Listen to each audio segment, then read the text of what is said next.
hello everyone. Hello beautiful people. Good morning, good afternoon, and good evening to all of you there. So once again, welcome back to my channel, RB Wanderlust. Today my vlog is all about, yes, of course, cooking, yes. So, magluluto tayo ng okra. So, nagpakulo po ako ng okra para i-blanch lang po natin ang okra. So, yan na po. So, antayin muna natin siya magkulo ng kaunti. Siguro mga 3 minutes, ganyan. So, saka natin hanguin. So, napakasarap ng aking food for today, ng aking simple dish na okra. So, ayan, pakuluin po natin. And then, maghiwa po tayo ng kanyang mga sangkap na mga another ingredient. So, naghihiwa po ako ng kamatis or tomatoes.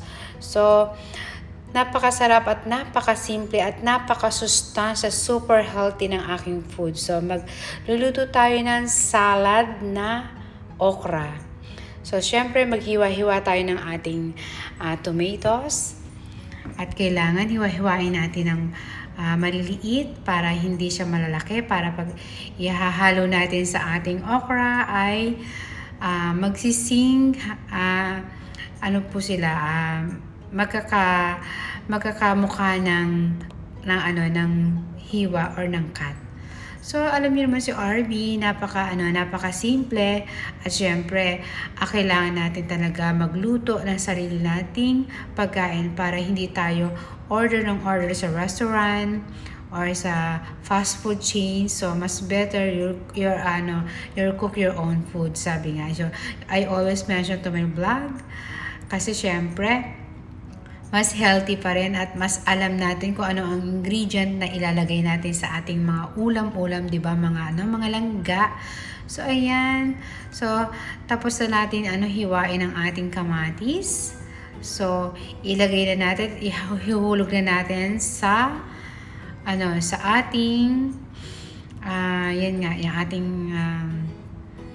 okra. So syempre, ilagay na rin natin ang ating sibuyas. So, siyempre, naghiwa rin pala ako ng sibuyas. And then, pigaan natin ng lime. Siyempre, yan ang ating secret ingredient. Lagyan natin ng lime na sa ganun mag-balance ang ating salad. So, syempre, lalagyan din natin yan mamaya ng another ingredient. So, piga-pigain natin ang limes. So, ayun, alam nyo, kamatis is antioxidant, of course. And especially, the lime is a vitamin C. And the okra is the best for diabetic. Ngayon, napaka the best niya, napaka bisa niya sa mga may sakit na diabetics ang okra. So, lagyan natin ng powder pepper. Siyempre, konti lang.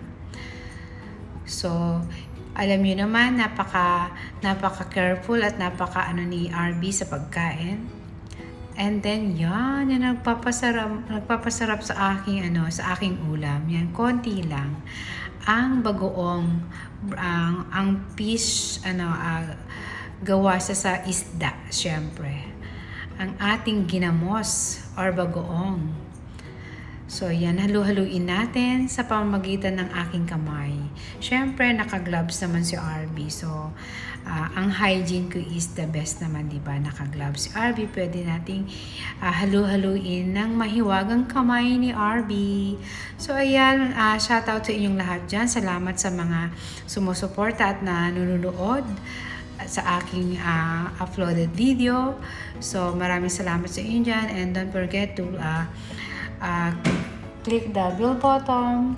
So, nyo po yan. So, i-click nyo po parate para makakita nyo ang aking laging new uploaded video. So, shoutout sa inyong lahat dyan.